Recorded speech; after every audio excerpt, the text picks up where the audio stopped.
کے حکم سے اسے تو رک گئے، لیکن جھوٹ جو ہمیشہ کے لیے حرام تھا اس سے انسان نہ بچا۔ تو بتائیے یہ کیسا روزہ ہوا؟ یہ کیسا روزہ ہوا؟ اللہ تبارک و تعالیٰ نے انسان کے لیے کھانا پینا تو حلال قرار دیا تھا، لیکن للچائی ہوئی نظر سے غیر محرم کی طرف نظر کرنا یہ رمضان میں بھی حرام ہے اور غیر رمضان میں بھی حرام ہے۔ اب آپ بتائیے، اللہ کے حکم سے حلال چیز کو تو چھوڑ دیا، لیکن جو ہمیشہ کے لیے حرام ہے اس کو نہ چھوڑا، یہ کیسا روزہ ہوا؟ یہ کیسا روزہ ہوا؟ تو یہ رمضان المبارک میں خاص طور پہ اس بات کا تہیہ کرے انسان، اس بات کا ارادہ کرے، عزم مصمم کرے کہ میں انشاءاللہ العزیز جتنے دن باقی ہے کم از کم خاص طور پہ اتنے دن میں کوئی گناہ نہیں کروں گا، گناہ نہیں کروں گا۔ حلال چیز کو تو چھوڑ دیا اللہ کے حکم سے، حرام چیز جو ہمیشہ کے لیے حرام ہے اس کو نہ چھوڑا۔ تو آپ بتائیے کہ دن بھر تو جو اللہ نے کھانا پینا حلال کیا تھا اس کو چھوڑ دیا، جب شام کا وقت ہوا تو افطار کر رہا ہے حرام لقمے سے، حرام لقمے سے، حرام کی کمائی سے، جھوٹ بول کر کمانے سے، دھوکہ دے کر کمانے سے، فراڈ کر کے کمانے سے۔ اب آپ بتائیے یہ کیسا روزہ ہوا؟ دن بھر تو اللہ کے حکم سے حلال کو چھوڑ دیا اور حرام کو نہ چھوڑا، حرام لقمے سے افطار کر رہا ہے، روزہ افطار کر رہا ہے۔ تو اس بات کا عزم مصمم کریں، اپنی زندگی میں اس بات کو لائیں، تہیہ کریں کہ ہم خاص طور پہ جو ان 20 دن بچے ہوئے ہیں، یہ ایک اللہ تبارک و تعالیٰ کی جانب سے ایک ٹریک ملتا ہے، اس میں ایک راستہ ہموار ہوتا ہے، دل کو بنانے کا ایک موقع ہے کہ صرف ارادہ انسان کر لے کہ میں انشاءاللہ جو بقیہ 20 دن ہے ان کو میں اللہ تبارک و تعالیٰ کی رضا میں گزاروں گا۔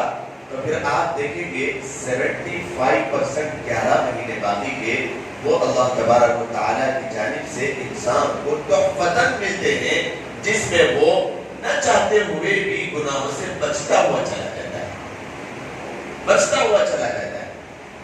اس بات کا ارادہ کریں، کیا ہے یہ رمضان، یہ روزہ کیا ہے؟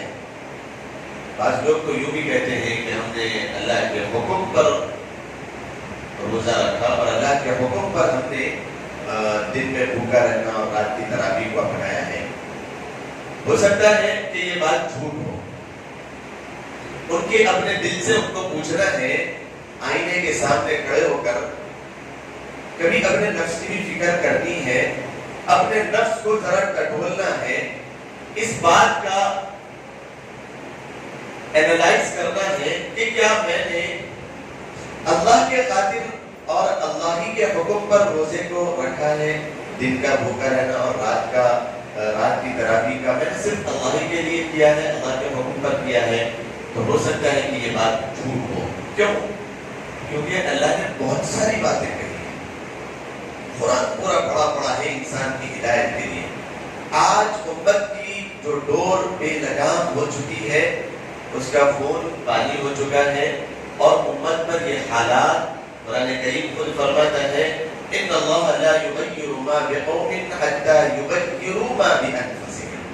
جب تک انسان خود اپنے آپ کو نہیں بدلتا، اللہ تبارک و تعالیٰ اس قوم کی حالت کو نہیں بدلتا، اس قوم کی حالت کو نہیں بدلتا۔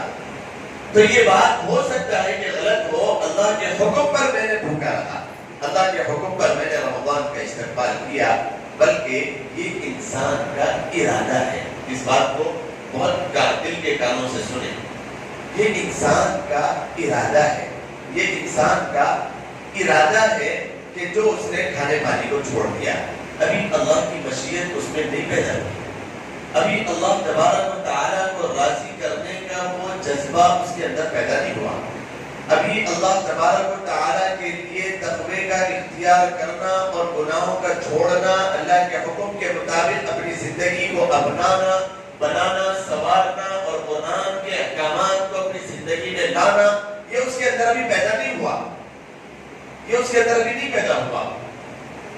کیوں پیدا نہیں ہوا؟ بات پھر وہیں پر لوٹ کر آتی ہے کہ حلال چیز کو تو چھوڑ دیا اللہ کے حکم پر، اور جو اللہ نے حرام قرار دیا ہمیشہ کے لیے اس کو نہیں چھوڑا، اس کو نہیں چھوڑا. تو یہی پر بات ابھی اٹکی ہوئی ہے کہ یہ صرف اس کا ارادہ ہے، یہ انسان کا صرف ارادہ ہے. جو اس نے چاہ لیا تو کھانا چھوڑ دیا، جو اس نے چاہ لیا تو تراویح پڑھ لی، جو اس نے چاہ لیا تو رمضان کا کچھ استقبال کچھ قدر کر لی. ورنہ ابھی جو منشا ہے قرآن کا، یا ایھا الذین آمنوا کتب علیکم الصیام کما کتب علی الذین من قبلکم لعلکم تتقون، لعلکم تتقون، یہ ابھی اس کے اندر پیدا نہیں ہوا. کیا ہے یہ کب پیدا ہوگا؟ یہ تقوی جو روزے کی روح ہے، جو رمضان کی روح ہے اور غذا ہے، جو رمضان کے مبارک مہینے کا اصل لب لباب اور مورل ہے، جو اصل چیز انسان کے لیے اللہ تبارک و تعالی چاہتا ہے کہ ایک مہینہ تم میری منشا کے مطابق گزارو تاکہ تمہارے لیے 11 مہینے سال کے گزارنا آسان ہو جائے. اب یہ انسان کی زندگی میں پیدا نہیں ہوا. اور وہ ارادہ جو اس نے کیا، صبح سے شام تک کھانا چھوڑ دیا اور رات کی تراویح پڑھ لی، یہی انسان کی زندگی کا اصل مقصد ہے. اسی کو بنانا ہے، اسی کی محنت کے لیے یہ روزہ ہے. اسی کی محنت پہ انسان کو اللہ تبارک و تعالیٰ کی جانب سے تقوی کا تمغہ اور سرٹیفکیٹ ملتا ہے. کرنا کیا ہے؟ اسے ارادہ کرنا ہے، ارادہ کرنا ہے.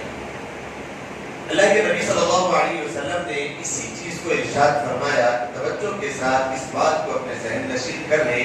آپ صلی اللہ علیہ وسلم نے فرمایا کہ نیت المؤمن، مومن کا نیت کرنا، ارادہ کرنا اس کے عمل سے زیادہ بہتر ہے.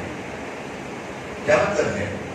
انسان کا، مومن کا کسی اچھے کام کی نیت کرنا اور ارادہ کرنا اس کے اچھے کام کے کرنے سے زیادہ بہتر ہے. سمجھے اس چیز کو؟ قرآن کریم فرماتا ہے فویل للمصلین، کہ لعنت ہے ان نمازیوں پر. لعنت ہے نمازیوں پر. وہ تو اچھا کام کر رہا ہے، اچھے کام پہ اجر نہیں ملتا بلکہ اچھی نیتوں پہ اجر ملتا ہے. صرف آپ نماز پڑھتے ہوئے یہ ارادہ کر لیں کہ لوگ مجھے نمازی کہیں، آپ کی ساری نماز کا ارادہ، نیت. انما الاعمال بالنیات. قیامت کے روز 3 لوگوں کا تذکرہ ہے. عالم آئے گا، اپنے ہی آپ کی بات کروں میں. عالم آئے گا، یا اللہ میں نے لوگوں کے سامنے قرآن کی بات سمجھائی تھی، سکھائی تھی اور حدیث کی بات بتائی تھی. نہیں، وہ تو صرف اس لیے کہا تھا کہ لوگ تمہیں عالم کہیں، لوگ تمہیں مفتی کہیں، اور لوگ تمہیں بڑے محترم المقام قابل احترام کے القاب سے نوازے. تمہاری نیت میں کھوٹ تھا، اس وجہ سے تم نے اتنی ساری باتیں کی تھی. تو وہ تو دنیا میں کہا جا چکا، عالم بھی کہا جا چکا، مفتی بھی کہا جا چکا، اور فلاں محترم المقام قابل احترام فلاں عالم دین صاحب تشریف. پیچھے 10 حضرات ہیں، آگے 5 حضرات ہیں، ہٹو بچوں کی سزا ہے. وہ سارا کا سارا ہو چکا دنیا میں. تو تمہاری نیت تھی. آج یا اللہ آج کچھ نہیں ہے. خدا نہ خواستہ، اللہ نہ کرے، اللہ اپنے حفظ و امان میں حقیقت کو رکھے، منہ اور ناک کے بل گھسیٹ کر اس کو جہنم کا ایندھن بنا دیا جائے. بتا دیا جائے گا. عالم دین نیت کے اوپر فیصلے ہو رہے ہیں. آپ علیہ الصلوۃ والسلام نے فرمایا ایک سخی آئے گا. چونکہ ان 3 مثالوں میں بہت ہی بڑی اس کے پیچھے ایک ڈیپ اور ایک سبق ہے، ایک سیکھ ہے. اللہ کے نبی علیہ الصلوۃ والسلام دوسری کئی اور مثالیں دے سکتے تھے، لیکن 3 مثالیں اس کو اپنے ذہن نشین کریں. پہلا تو عالم دین، علم حاصل کرنا تو ہر ایک کے اوپر فرض ہے. اتنا علم کہ فرائض تو انسان کو معلوم ہو جائے، اتنا علم کہ جو ہدایت کا ذریعہ قرآن ہے، جو رمضان کے ساتھ خاص طور پہ جڑا ہوا ہے. جہاں پر رمضان کا تذکرہ ہے، شہر رمضان الذی انزل فیہ القرآن، وہیں پر قرآن کا تذکرہ ہے. تو قرآن کا علم سیکھنا، جس سے زندگی کے فرائض، واجبات اور سنن کا علم ہو جائے، یہ تو انسان کے لیے فرض ہے، ضروری ہے. لیکن علم کے سیکھنے کی نیت یہ ہو کہ میں خود بھی عمل کروں گا. یا ایھا الذین آمنوا قوا انفسکم واہلیکم نارا، اپنے آپ کو بھی جہنم سے بچاؤں گا اور اپنے اہل خاندان کو بھی جہنم سے بچاؤں گا، اور خاص طور پہ جہاں تک ہو سکتا ہے دوسروں کو اپنے علم سے روشنی پہنچاؤں گا. تو یہ نیت پر اللہ تبارک و تعالیٰ کی جانب سے اجر مل سکتا ہے، ورنہ اجر نہیں ہے. یہ تمہارا علم تو بہت بڑا گناہ اور عذاب ہے. کہ کوئی گناہ کا کام دیکھا جائے، مومن کی شان یہ ہوتی ہے کہ وہ ہاتھ سے روک دے، ہاتھ سے روک دے، اور اگر نہیں تو زبان سے روک دے، اور اگر نہیں بالکل آخری درجے کا اگر ایمان ہے، کمزور ہے، ابھی اتنا بنا نہیں، ابھی اتنی محنت اس کے اوپر ہوئی نہیں، جرأت بھی نہیں آتی ہے. جب ایمان مضبوط نہیں ہوتا لوگ کہتے ہیں کیا بولے صاحب، ایسی بولتے ہیں کیا بولے صاحب، زمانہ کیسا ہے، جھوٹ بھی چل رہا ہے، فراڈ بھی چل رہا ہے، دھوکے باز، کس کو بولیں گے، کیا بولیں گے. سمجھ لو ایسے بولنے والوں کے دل میں ابھی ایمان کا ذرہ بھی نہیں آیا. ایمان ایک ایسی تقویت ہے اور ایمان کا ایک ایسا زبردست اثر ہوتا ہے کہ 313 بھی ہزاروں پر بھاری ہو جاتے ہیں. آپ اس بات کو ذہن نشین کر لیں کہ 313 بھی ہزاروں پر بھاری ہونے کا مطلب کیا ہے؟ وہ ایمان کا اثر ہے. وہ ایمان کا اثر ہے کہ سامنے والے کے سامنے جرأت کے ساتھ ایمان کی بات کو ڈٹ کر بول دینا، یہ ایمان کا اپنے دل میں مضبوط ہونے کا اثر ہے کہ انسان کے اندر اللہ نے اس بات کی توفیق دی کہ اس کا ایمان مضبوط ہے. یہ کسی کے پیسوں کی وجہ سے ڈرتا نہیں ہے، یہ کسی کے مال اور دولت کی وجہ سے گھبراتا اور شرماتا نہیں ہے، یہ کسی کے کسی اور مربت کی وجہ سے یہ گھبراتا نہیں ہے، بلکہ ایمان کی شان یہ ہے کہ ڈنکے کی چوٹ پہ سامنے والے کا دل ٹوٹ جائے گا. اگر میں اس کے جھوٹ پہ اس کو متنبہ کر دوں گا، دل ٹوٹتا ہو بلکہ چکنا چور ہوتا ہو، اس بات کو تو اللہ پسند کرے گا کہ اس کے جھوٹ سے وہ بچ جائے.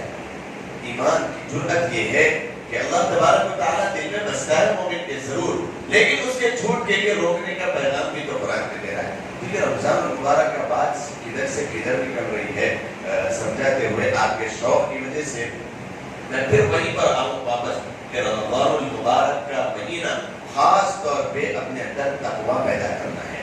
اپنی آنکھ جو کہ ہمیشہ کے لیے جھوٹ غلط دیکھنا حرام ہے، اس سے بچنا ہے. اس بات کے اوپر محنت کرنا ہے، اس بات کے اوپر محنت کرنا ہے، کوشش کرنا ہے. اور آپ ذرا غور کریں، اس بات کو غور کریں، جو اپنی آنکھوں سے غیر محرم کے سامنے سے گزرتے ہوئے، یہ تو اللہ کا نظام ہے، یہ تو اللہ کا نظام ہے. اللہ نے خوبصورت مناظر بھی بنا دیے، اور اللہ کے نظام اور اللہ کی قدرت کے اوپر خوبصورت مناظر بھی بنا دیے، اور انسان کے دل میں غلط خیالات کے پیدا ہونے کا ایک جذبہ بھی بنا دیا، اور ایک روک لگا دی. یہی اصل زندگی ہے. دیکھیں، ایک روک لگا دی، میرے حکم کو ماننا ہے اور غلط نظر نہیں کرنا ہے. خوبصورت مناظر بھی بنا دیے، اور چلتے پھرتے گزرتے آتے جاتے انسان کا دل چاہتا ہے کہ میں دیکھوں، لیکن بیچ میں ایک روک لگا دی. یہی اصل دنیا کا مقصد ہے. اللہ نے اس دنیا کو امتحان گاہ بنایا ہے، یہاں انسان آزمانے کے لیے بھیجا گیا ہے. یہاں انسان کی ہر حرکت اور نقل پر اس کی پوچھ ہوگی. 1,24,000 انبیاء کا یہی اسوہ جو تھا، یہی جو ہے نا سبب تھا کہ یہ دنیا امتحان گاہ ہے. یہاں انسان آزمانے کے لیے بھیجا گیا ہے. یہاں پر اگر انسان تھوڑی سی عبادت بھی خالص اللہ کے لیے کرتا ہے تو اس کے لیے بہت بڑا اجر ہے. اور اگر انسان یہاں پر بہت سارے انبار نیکیوں کے اپنے تئی جمع کرتا ہے لیکن اس کے اندر اخلاص نہیں ہے، اللہ کے لیے کسی کام کو کرنے کا جذبہ نہیں ہے، تو یاد رکھیں یہ ایک صرف غلط فہمی ہے، لیکن وہ قیامت کے دن سامنے آ جائے گی کہ اس کے اندر اخلاص نہیں ہے. یہ سمجھتا ہے کہ میری واہ واہ ہو جائے، یہ سمجھتا ہے کہ سامنے والے کے ذہن پہ میرا اثر بیٹھ جائے، سامنے والا میری عزت کرنا شروع کر دے. کسی کام میں اخلاص نہیں ہے، کسی کام میں یہ جذبہ ہی نہیں ہے کہ میرا اللہ خوش ہو جائے. یہ جذبہ جو نہیں ہے اس کی وجہ سے سارے کام اس کے بعد. دو اور لوگوں کی بات میں بتا رہا تھا. ایک تو عالم تھی، قیامت کے دن آئے گا اللہ تبارک و تعالیٰ کہے گا کہ تیرے اندر ریاکاری تھی، دکھلاوا تھا، منہ اور ناک کے بل کسی کے اس کو اندر بنا دیا ہے. سخی آئے گا اللہ کی راہ میں خرچ کرنے والا، یہ بہت بڑا عمل ہے دنیا میں، ہر ایک کو نصیب نہیں ہوتا، ہر ایک کو نصیب نہیں ہوتا. بہت سارے لوگ فلاں فلاں ملک سے نا ایک خلاصے کے طور پہ بالکل موٹی موٹی مثال دو، باہر سے جو ہے نا کسی مدرسے کا بہت بڑا جو ہے نا ایک دوسروں کے سامنے ہاتھ پھیلا کر صحیح یا پھر زکات کے نام پر لے کر آئے ہندوستان. میں آپ کو واضح طور پہ اس بات کو بولوں، لے کر آئے تو جب ان کو معلوم ہوا کہ بھائی فلاں صاحب کیا کرنے کے لیے گئے تھے، کہاں سے آئے، تو انہیں فلاں ملک گئے تھے کسی مدرسے کی مدد کے لیے، کسی مدرسے کے تعلق کے لیے، اور انہوں نے اتنا لگایا. اچھا ٹھیک ہے، اچھا اتنا لوگ دیتے ہیں وہاں پر، ہاں ماشاء اللہ بہت دیتے ہیں. اچھا تو یہ جو سوال کرنے والا تھا، میں اپنا آنکھوں دیکھیے حال سنا رہا ہوں، بعض لوگوں کا میرے سامنے جو ہے نا ایسا معاملہ ہوا تھا. تو یہ صاحب جو کھڑے ہوئے ہیں کروڑ پتی ہیں، اللہ نے انہیں بہت نوازا تھا، وہ اپنے دل ہی دل میں جو ہے نا رستے چلے جا رہے تھے اور اپنے دل ہی دل میں جو ہے نا پریشان ہوتے چلے جا رہے تھے. میں نے بھائی کیا معاملہ ہوا؟ ارے اللہ نے ہماری بستی میں مدرسے کے لیے فلاں فلاں ملک کے لوگوں کو تو چنا، میرے اندر کیا کمی تھی کہ اللہ نے میرا 1 روپیہ بھی نہیں لگایا؟ کیا میرا مال صرف اس وجہ سے ہے کہ میں بیماروں کے اوپر لاکھوں روپے خرچ کروں؟ کیا میرا مال صرف اس وجہ سے ہے کہ میں غیروں کے اوپر عیش عیاشی کے لیے لوٹاتا رہوں؟ کیا میرا مال صرف اس لیے ہے کہ میں بلڈنگوں پہ بلڈنگیں ٹھوکتے جاؤں؟ میرا مال اس لیے نہیں ہے کہ اللہ کے راہ میں 1 روپیہ بھی کم از کم لگ جائے. وہ رستے چلے جا رہے تھے اور انہوں نے کہا کہ اللہ کو میری کون سی ادا ناپسند ہے کہ اللہ میرا 1 روپیہ بھی قبول نہیں کرتا، 1 روپیہ بھی قبول نہیں کرتا. پھر ان کو مشورہ دیا گیا اور ان کو یوں کہا گیا کہ بھی اس طریقے سے عمل کرنا ہے. اور پھر الحمدللہ ان کے اندر وہ بات آئی، ماشاءاللہ آج خود ان کا اکیلے کا ایک مدرسہ ہے، ایک بلڈنگ، ایک فلور انہوں نے جو ہے نا حوالے کیا کہ اس میں اللہ تبارک و تعالیٰ کی کتاب کا جو ہے نا اس کے اندر درس ہوا کرے گا. تو میں یہ بتانا چاہتا ہوں کہ لوگ اللہ تبارک و تعالیٰ چنتے ہیں، لوگوں کو اللہ تبارک و تعالیٰ قبول کرتے ہیں، ان کے مال کو قبول کرتے ہیں. تو ضرورت اس بات کی ہے یہاں پر کہ ہم نہیں دیتے یہ نہ سمجھیں. اللہ کے راہ میں رمضان المبارک کا مہینہ یہ سمجھے کہ میرا مال تو صرف اور صرف دواخانوں پہ لگنے کے لیے ہے، کیونکہ کمایا بھی ویسے ہی تھا اور کمایا بھی ویسے ہی. تو سخی کے معاملے میں اللہ تبارک و تعالیٰ فرماتا ہے سخی آئے گا، سخی آئے گا اور اس کو یوں کہا جائے گا کہ سخی کہے گا یا اللہ میں نے آپ کی راہ میں بڑا لٹایا تھا اور دیا تھا.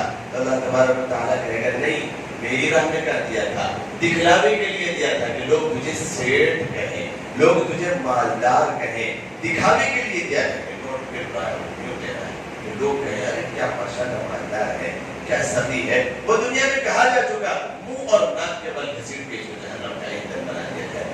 تیسرا وہ شخص جو اللہ کے راہ میں جہاد کرنے والا، اپنی جان کی قربانی دینے والا.